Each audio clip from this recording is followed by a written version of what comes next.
كويس ان هو نايم عشان بقى ياخد الفجأة.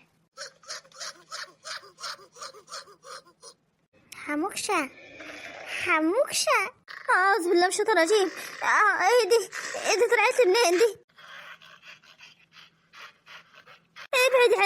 ابعدي بعيد عني، ابعدي بعيد عني. بسم الله الرحمن الرحيم، بسم الله الرحمن الرحيم. ابعدي يا ولية انت، امشي. ولدي فيها يا ولدي. ايه دي دخلت منين دي؟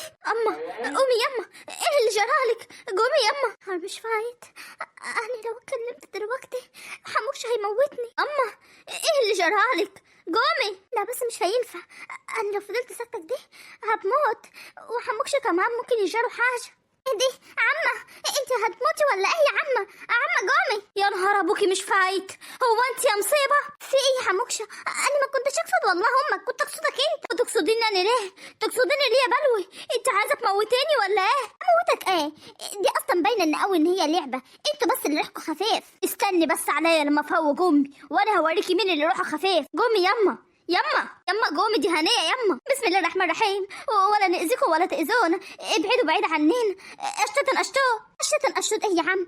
هو انت شايفة يعني عفريت قدامك؟ ازاي شايفة عفريتة مجنونة؟ سامحك يا حموكش، انا اللي حبيت اهزر معاك شوية كده ونهزر مع بعضينا. هزار ايه يا ملكومي؟ ده انا كنت هموت فيه وما متش. يبقى خلاص ما عملناش حاجة. اشربي يما كوباية المية دي، اشربي يمكن تروقي يا ولدي. داني مش قادرة اتلم على اعصابي، حاسة ان يجرى لي حاجة. الف سلامة عليك يما، لو عايزاني اطلقها لك دلوقتي طلقها. دي ايه الندلة دي؟ هتطلقني دي بكل سهولة عشان حتة لعبة؟ دي لعبة يا مولكومي؟ ده انا كنت هروح فيه لما تسمعي ولدك في عز الليل بيصرخ دي وتخش عليه تلاقي فوقيه غوريلا قد الدولاب، وتيجي تخشي في الضلمة كده وتشوفيه هيجرالك حاجة. انا ما خفتش على نفسي يا ولدي، انا خفت عليك. انا عارف يما، الف سلامة عليكي. البني ادمه دي ماليش كلام معاها من هنا ورايح. حموكش انا كنت بهرج معاك، انت ايه ده انت قفشت قوي. هرج معايا ايه؟ دمك كانت هتروح فيها يا وهي، وانا كمان كنت هجرى حاجه. يعني ايه تصحي بني ادم من النوم عشان تخضيه بالمنظر دي؟ بس انا والله كنت بهزر معاك، ما كنتش اقصد حاجه. انا كنت عايزه افاجئك، يعني فاجئني باكله حلوه، بلبسه حلوه، بخرجه حلوه، بهديه حلوه.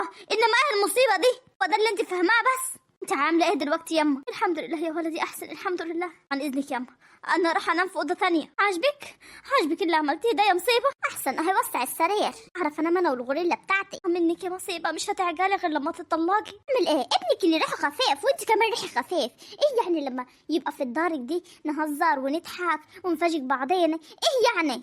ده انت مش عارفه ايه دي؟ انت مربياه ليه دي؟ يعني كنت تخليه ماسك شويه كده حاله. وماله يا اختي، مادام دي مش عاجبك اجيب لك واحد جديد ظبطيه بقى على دماغي. الله يا عمه، هو ينفع ايه يا موكوس يا ملكومي يا اللي مش نافعه؟ ربنا يسامحك، انا مش هقول لك حاجه عشان انت قدومي. يعني جبت لي البلوه دي منين؟ مشيت بنتي العجله الجميله وجبت لي البلوه دي؟ انت كنت تطول البلوه دي؟ خيبتك التقيلة يا ولدي، الناس كلها خيبتها السبت والحد، وانا خيبتي موردت على حد. كويس دي عشان تبقى حاجة جديدة، خليكي دايما في الجديد بيبقى حلو. لا دي مش هتموتني، بس ده هتجلطني كمان.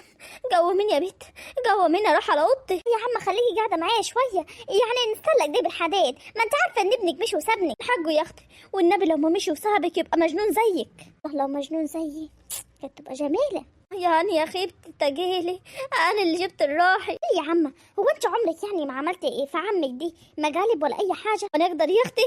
ده كان يموتني فيه، ده حموكشه ده خيره، ده عمك كان جه موتني مش طلقني بس. انت هتقولي لي على عم شديد قوي؟ امال يا اختي ده انا فرحت ان هو سافر. طب ما طنك يا بيت، انت هتشدني معاك في الحديد؟ ومالي يعني، هو الحديد معايا وحش؟ انت الحديد معاكي يجرف. قوميني يا بيت، قوميني، ورانا بلاوي طول النهار. بكره يا اختي السبع بتاع البيت. ايوه بصحيح. قومي يا خيبه تجيله، قومي. استغفر الله العظيم يا رب، ربنا يعينك يا حموكش على ما بلاك. داني احسن بلوه يعني ربنا ابتلاه بيه. مش مهم، بس المهم انك بلوه. خليكي يا اختي قاعده مع الغريله بتاعتك دي، خليكي لما تاكلوا بعضيكوا. يلا انا ماشيه. انا مش عارفه الغريله تعبهم في ايه، مع انها جميله قوي. ما تزعليش يا حبيبتي، تعالي انا وانت ننام على السرير الكبير الحلو دي احسن، او وسع برضه. خلينا في حضن امه النهارده. حموكشه عايزه ايه يا خيبتي التجيله؟ روح لامك، امك اولى بيك. ده اللي هاجي اوريكي مين اللي اولى بيا دلوقتي. هو على ايه خليك. بس انت يا ام هنيه ما شاء الله عليكي، يعني حاسه وشك ورد كده اليومين دول. شكلي يا اختي نفسيتك حلوه على الغضوبه دي. والله يا مريم استريحت كتير، ده انا كنت شايله الهم يا حبيبتي. كان يا اختي اللي شايلك الهم مغورك دهي، غورت كله خلاص. انا هعيش بعد كده روحي والعيال وبس. احسن حاجه يا حبيبتي اللي عشت الناس بيموت، ده حقيقي. بعد كده ههتم بروحي واهتم بعيالي، ومش عايزه حاجه تاني من الدنيا. خلاص بقى بلا هم بلا غام، شلتهم كتير فوق دماغي وعملت لهم خد مدار. ويا ريت حد فيهم بس، حد واحد بس يا ربي، حد واحد بس كان قدر. انما ايه دي قلوبهم يعني مش قادرة أقول لك، يعني أشد من الحجر كمان. ما تزعليش يا حبيبتي، وقلبك الطيب الأبيض ده يعني حرام اللي هو إسواد. لا يا مريم، أنا قلبي عمره ما هيسود، وهيفضل أبيض على طول. أبيض لعيالي والأحفادي والأهلي وليكي يا مريم، أنت قبل أي حاجة. وكل الناس اللي بتحبيني، الناس بقى اللي مش بتحبيني أنا مش هعملهم من أصله عشان ما بهاتش منه. عندك حق يا أم هنية، عندك حق. اللي يقرب من حد يا حبيبتي بياخد من لونه. الحمد لله ربنا يبعدنا عنهم. اللهم امين يا حبيبتي، اللهم امين. مع اني يا بنتي يا مهنيه الحاجه فيروز دي بتبقى شايلاك على دماغك دي قبل ما صفيه تيجي، وبعد ما صفيه بتيجي بتقلب عليك. ايه بقى ايه السر يا اختي انت قلتيه بلسانك؟ صفيه دي يعني صاحبه البلاو كلتها، اللي بيتعمل فيها بتيجي ترد فيه. انت عارفه يا حبيبتي ان ربنا ما بيسيبش. عندك حق يا حبيبتي والله. بس صفيه دي عمرها ما هتلاقي خير في دنيتها ابدا. اللي يرد بيحصل فيه في الناس عمرها بيشوف خير ابدا، ولا حياتها هتتصلح، هتفضل على طول دي مخروبه، ولا عمرها هتتصلح. عماله تصلح فيها وتخرب فيها، تصلح فيها وتخرب فيها. انت عارفه انا مستعبان عليا في الموضوع ده كله غير احمد جوزها اللي غلبان وطيب وبيحبها. هو لو كان بيحبها كان راح يتجوز عليها يا مهنيه برضو؟ حبيبتي تتجوز من مريه، دي فظيعه معاه. الله يجيرك الله يجيرك، دي كانت بتبهدله خالص. فلما لقى واحده حنينه معاه وشايله من على الارض شير، يعني قال يجرب. بس برضو مع ان صفيه وحشه، بس صفيه كانت شايله عنه كتير وكانت بتشتغل كمان. ربنا يجيلك الست المفتريه لما بتشتغل وتمسك قرش. انا بقولك المفتريه، مش كل الستات بتبهدل جوزها. عندك حق والله، في ستات اصيله وبتقف جنب جوزها، في ستات عايزه ضرب النار. ده حقيقي والله يا مريم. فربنا يجيرنا من الناس الوحشه دي. اللهم امين يا حبيبتي. خلصي عايزين نخلص بدري النهارده. ليه كده وراكي حاجه ولا ايه؟ انا بقيتش ورايا حاجه، هاخد العيال واروح اقعد شويه مع البت هنيه. ماشي يا حبيبتي، وانا كمان هروح اشجر على سعاد لانها وحشاني جو. طب ما اقول لك حاجه حلوه، ما تجيبي سعاد وتيجي نروح عند هنيه. طب بالله فكره حلوه. خلاص ماشي، انا هتصل بيها تقابلنا ونروح كليتنا. خلاص ماشي، خلص يلا عشان نلحق نتغدى. حاجه بصحيح، ده قالت لي ان هي تعبانه النهارده. تعبانة؟ ألف سلام عليها، مالها؟ عندها دور بردك دي، بس إن شاء الله هتخيف. شفتي يا أختي أنا نسيت إنني رايحة لها عشان أزورها إنها تعبانة. والنبي إحنا دماغنا بقت تعبانة على الآخر.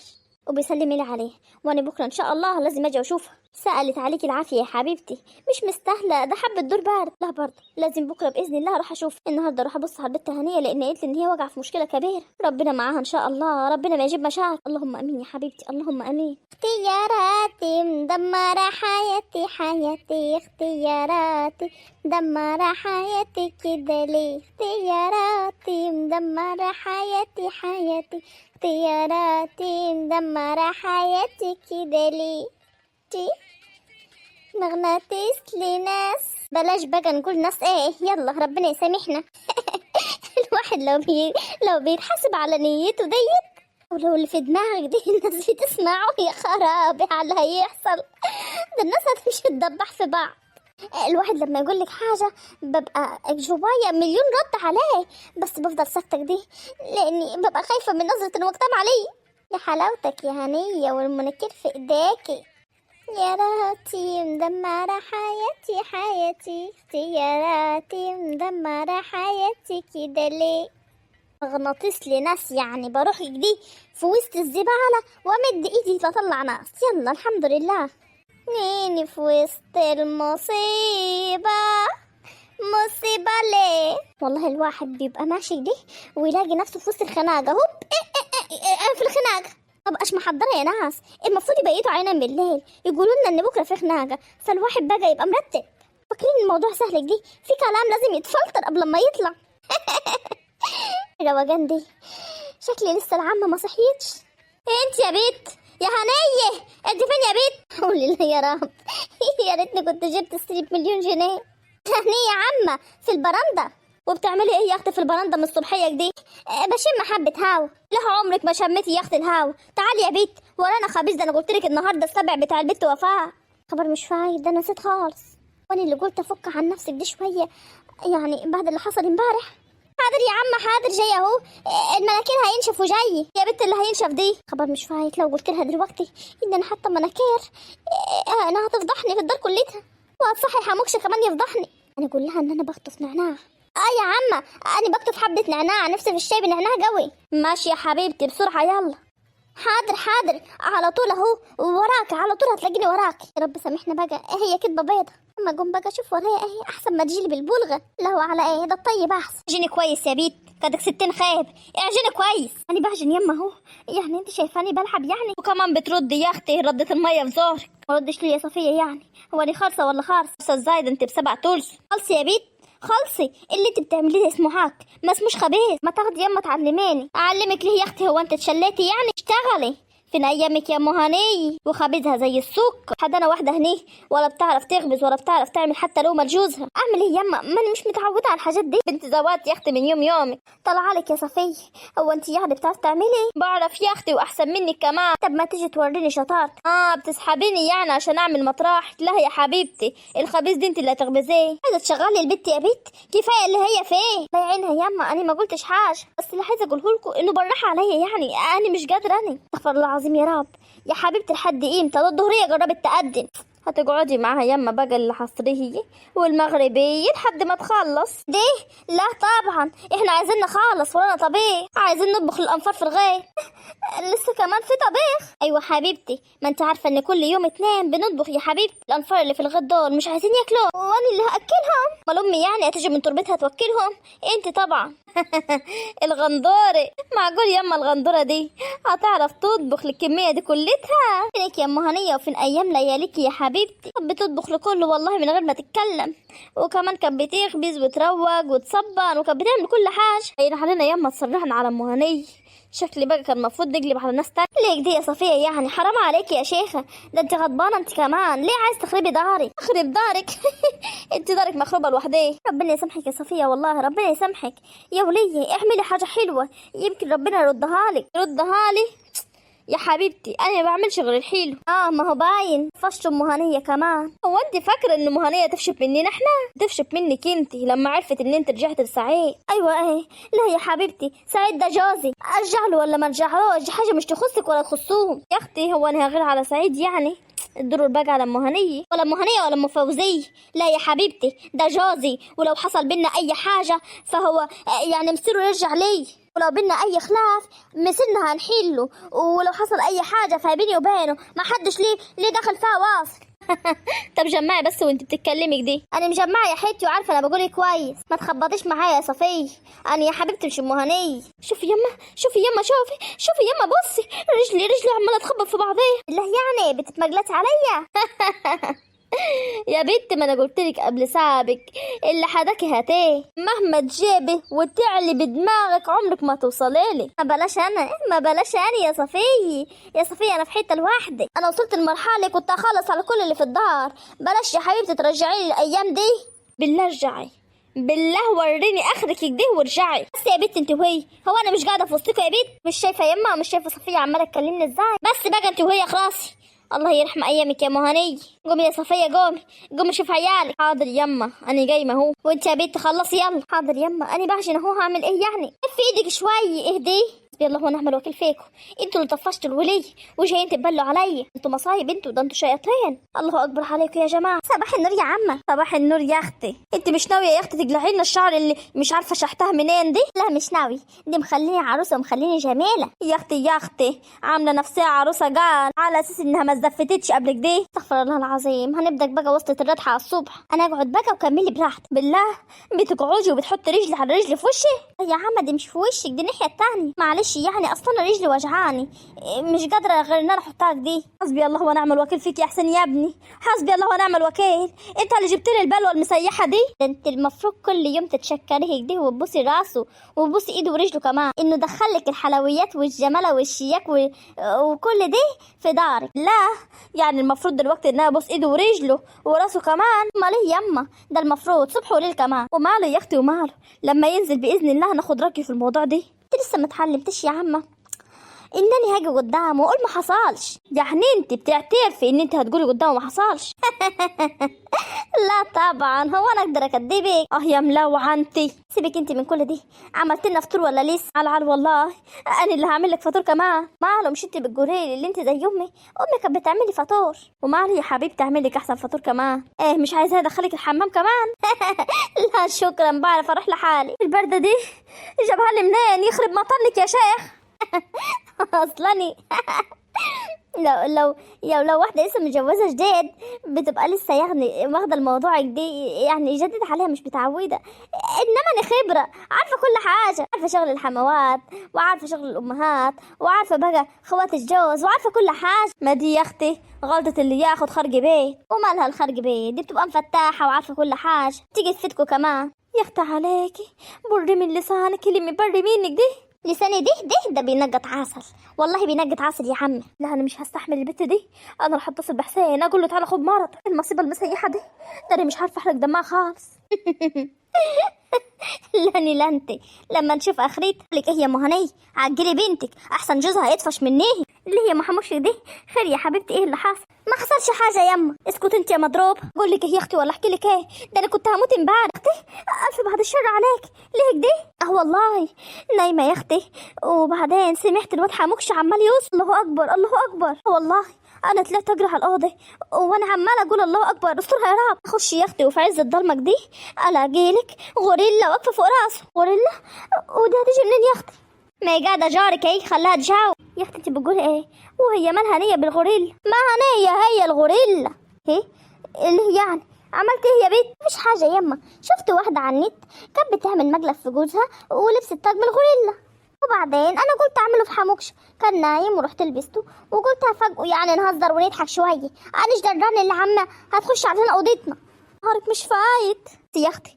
انا دخلت ولقيت ابني بيصرخ وفوق الغريلة دي وفي عز الضلمه، رحت وقعت من طول. لا يا عمه انت مكبره الموضوع قوي، الموضوع مش مستاهل يعني كل دي. مش مستاهل يا مكسوفة الركبه انت. اهدي بس يا محموكش اهدي، هي ممكن تكون نيتها خير بس ده ما يعفيش منها يعني ان هي غلطانه. يا بنتي يا مضروب اوعي تعملي كده تاني مره. شايفاها تاني مره؟ ده المره الجايه الواد مش هلاقيه. لا ما تخافيش يما، يعني حموكشه ما شاء الله بيستحمل. هفضل اقول ولدي بقى بيستحمل ولا ما يستحملش؟ الحاجات دي ما تتعملش تاني، فاهمه ولا لا؟ خلاص بقى يا عم بقى عديها الناس بعضيها. معلش يا حموكش عديها عشان خاطر انا، ما تزعليش منها. يا ام هنيه ما اكدبش عليكي انا زعلانه وزعلانه قوي كمان. الف سلام عليكي بالزعل يا عمه، ما تزعليش قوي لان الزعل بيتعب. شايفه كلامها وبرودها. اعتذر لعمتك يا بنت، انا بعتذر لها من امبارح وعماله اقول لها حقك على راسي يا عمه. خلاص بقى، وهي مش راضيه تسامحني خالص. انا مش فاهمه ليه، وانا غلطت في اي ناس؟ انت بتفهمي؟ الله اكبر عليكي. هو انت لو بتفهمي في واحده تعمل كده في جوزها لو واحد تاني كان طب معاه؟ الله اكبر الله اكبر، ربنا يحفظه. شفتي يا عمه اديك اهو انت اللي بتفولي على الواد. اسمه واد ده رجلك وتاج راسك، يبقى انت بتفولي على رجلي وتاج راسي. مش هنسلك معاها دي، مش هنسلك معايا يا ام هنيه. تعالي عايزك في كلمتين جوه. تعال حاضري حبيبتي جايه معاك اهو. ازيكم يا حبايب قلبي، عاملين ايه؟ انا متوحشاكوا قوي، يا رب تكونوا بالف خير. معلش ما عرفتش اعمل حلقه امبارح، كنت تعبانه شويه، بس النهارده ان شاء الله تعجبكم. تنسوش اللايك عشان هو اللي بيرفع من الفيديو، والتعليق والاشتراك عشان تشجعوني ان انا اعمل لكم فيديوهات اكتر واكتر باذن الله. ما تنسوش تصلوا على النبي عليه افضل الصلاه والسلام، واللي عايزنا ندعي له يقول لي في الكومنتات، واحنا باذن الله بعد كل حلقه بندعي له. ويلا بينا بقى ندعي لحبايبنا. في اخت وحبيبتنا بتقول لي ادعي لابني ربنا ينور بصيرته ويرجعها لاولاده ولمراته ويبعد عنه بنت الحرام. والله يما يعني اولاد الحرام دول بقى كتير قوي اليومين دول، ربنا ان شاء الله يبعدوا عني يرجعوا البيت ولاولاده والحضن. اللهم امين يا حبيبتي ان شاء الله. ام ساره حبيبتي بتقول لي ادعي لساره وادعي لهاج ربنا ينجحهم يا رب في المدرسه. اللهم امين يا حبيبه قلبي، ويقف مع محمد ابني ويبارك فيه ويخش المدرسه يا اخت. اللهم امين. وسليم ابني معاكم ويبارك في ابو ساره ويخليهولي ويديله الصحة ويديك الصحة انت كمان يا حبيبتي، ويبارك لك في حياتك وفي عيالك ويحقق لك كل اللي نفسك فيه بإذن الله. في أخت وحبيبتنا بتقول لي ادعي لجوزي ربنا يشفيه ويرزقه برزقنا. اللهم امين يا حبيبتي، ربنا يرزقه برزقكم ان شاء الله. وفي أخت وحبيبتنا بتقول لي ادعي لولادي محمد واحمد وجنى بالنجاح، ربنا يخليهم لك يا حبيبتي ويبارك لك فيهم وينجحوا وتشوفوهم في اعلى المراتب باذن الله ويحنن قلبهم على بعض، اللهم امين. واختنا وحبيبتنا بتقول لي رنا الحمد لله نجحت في الامتحان، ألف مبروك يا حبيبتي، ألف مبروك. وبتقول لي إن آدم عنده امتحان قرآن يوم الاثنين، يا حبيبتي بإذن الله ينجح ويطلع من الأوائل بإذن الله يا نور عيني. وبقولي لي برضه لما ينجح بإذن الله. في أخت وحبيبتنا بتقول لي ادعي ليوسف ابن سارة عمره 2 ولسه مش بيحكي، يا حبيبة قلبي ربنا يشفيه يا رب ويفك دي عقدة لسانه ويخليه لكم ويبارك لكم فيه بإذن الله، بإذن الله قريب يحكي. بتقول لي احنا بدنا نعمل مشروع، ادعي لنا ربنا يرزقنا برزق الحلال، اللهم امين يا حبيبتي.